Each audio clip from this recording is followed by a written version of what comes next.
Press याद है जो कोयलों से चलती थी? ये है वो स्लेट जिससे हमने लिखना सीखा। एग्जाम के टाइम में हम सबके पास एक जैसी तख्तियां हुआ करती थी। उस जमाने का 4 कलर वाला पेन, इस लेटर बॉक्स के साथ तो सबकी यादें जुड़ी है। सबके घर में एक ऐसा म्यूजिक प्लेयर तो होता ही था। जब लाइट नहीं होती थी तो हमारा सारा यही होता था। ये टीवी वाली एंटीना याद है? इस पीले रंग की टिकट को तो हम कभी शायद ही भुला पाए। ये उस जमाने की नई चीजें थी।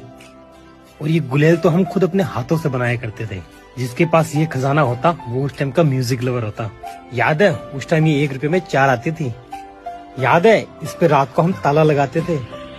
उस टाइम पेन मतलब ये वजन तोलने के लिए इलेक्ट्रिक कांटे नहीं, ये बाट होते थे। ये था उस जमाने का पहला इलेक्ट्रॉनिक खिलौना। इसे तो अगर आप ढूंढना चाहें तो भी नहीं मिलेगा।